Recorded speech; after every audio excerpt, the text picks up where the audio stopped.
Good morning বন্ধুরা, কেমন আছো? আমি চলে এসেছি তাপসদার ঝালের দোকানে। দেখতে কেমন আছে তাপসদা, এসেই দেখি ঝাল দিচ্ছে। আর তাপসদা ঝাল দিচ্ছে, ওটা হলো লেদের লোহা কাটা একটা ইয়েতে ঝাল দিচ্ছে। আর এটা হচ্ছে পিতলের ঝাল, মানে পিতল ঝাল দিচ্ছে। এই ঝালটার দাম বেশি। তো চলো দেখতে থাকো। আর এই দেখো, এই একটা কি, এইটা হলো বলছে, জিজ্ঞেস করলাম এটা কি তাপসদা, তো যে নিয়ে এসেছিলো সে বললো যে ধূপের ইয়ে, মানে আমাদের হিন্দুদের ঘরে প্রতিটা ঘরে এই ধূপ ধুনো দেয়, সেইটা। তো ভাঙলো কী করে?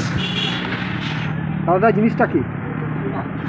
ধূপে না, ধূপকাঠি না, ওই ফুটোগুলো করা, এইগুলো ভেঙে যায়। হ্যাঁ, মানে ফাঁপা আছে না, ফাঁপা তাহলে। ও হচ্ছে একদম ঢালাই করে।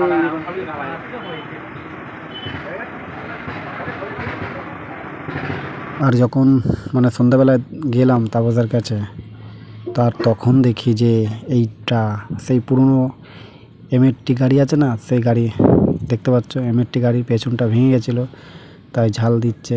তো দেখো, আর এইটা এত সুন্দর করে দেবে, মানে কি বলবো, এখানে অনেক কিছুই সারায়। যেমন ধরো, মানে গাড়ির ট্যাঙ্কি লিক হয়ে গেলে ট্যাঙ্কি সারায়, তারপরে মেশিন যেটা হলো সেই ওষুধ দেওয়া মেশিন জমিতে, সেই মেশিন খারাপ হয়ে গেলে এখানে সারায়।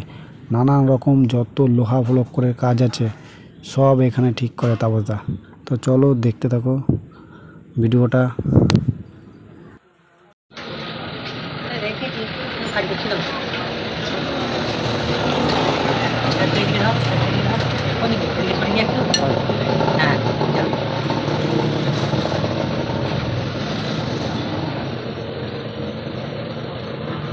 সেটা খুশি, ভবিষ্যতে কাজে দেবে।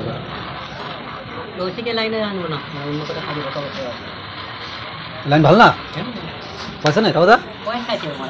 ওই চোখ হ্যাঁ, শরীর খারাপ হয়, তারপরে চোখের প্রবলেম আছে। আমার চোখটাকে দেখাতে বলছি যে এই কাজ করে, এখন তো এই চোখটাকে দেখতে ভালো করে থাকতে হবে, নাহলে কাজ করলে আর চোখ নষ্ট হবে। হ্যাঁ হ্যাঁ হ্যাঁ, আলো না সবসময়। আমি শুধু দুদিন ময়ূরের দোকানে ছিলাম, চোখের ওষুধটা লাগাতে বলছি, লাগাও না।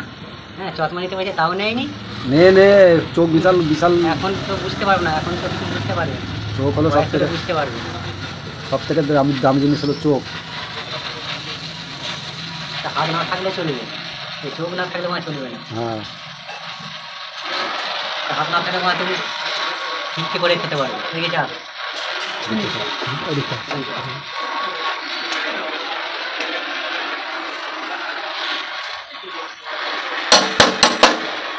দাদার কথা শুনে তোমরা কি বুঝতে পারলে? আমি যতটুকু বুঝতে পারলাম যে ওর যে ছেলেটা যে ধরে আছে, ওকে এই লাইনে নিয়ে আসবে না। এই লাইনে নিয়ে আসলে চোখ খারাপ হয়ে যাবে। ঠিক আছে, ও বলছে হাত পা একটা নষ্ট হয়ে গেলে কোনো ব্যাপার না, ভিক্ষা করে খেতে পারবে, কিন্তু চোখ যদি নষ্ট হয়ে যায় তখন কি করবে? আর ওকে বলেছে নাকি চশমা নিতে, তাও নেবে না। ইয়ং ছেলে তো, চশমা নিলে মেয়ে পড়বে না তার জন্য। তো চলো দেখতে থাকো ভিডিওটা।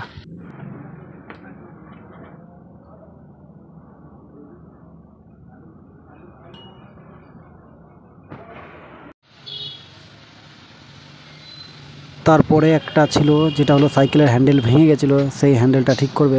চলো দেখতে থাকো সাইকেলের হ্যান্ডেল ঠিক করা। আর এই দেখো, একটা হ্যান্ডেল ভেঙে গেছে, তার জন্য কিন্তু অন্য দোকান হলো ওটা পাল্টে দিত, কিন্তু না, তাপসদা হ্যান্ডেলে একটুখানি পাইপ কেটে লাগিয়ে দেবে, হয়তো 20-30 টাকা নেবে। তো চলো দেখতে থাকো। এই দেখো, হ্যান্ডেলটা ঠিক করে দিচ্ছে, কত সুন্দরভাবে, কত যত্ন সহকারে করে দিচ্ছে। তো তোমাদের যদি কারো কিছু হয়, ঝাল দেওয়ার সমস্যা থাকে, তো এই দোকানে চলে আসবে। তাপসদা খুব সুন্দর একটা লোক। তো আজকে ভিডিওটা এই পর্যন্ত, আশা করি ভালো লেগেছে। আর তোমরা সবাই ভালো থাকবে, নিজের খেয়াল রাখবে।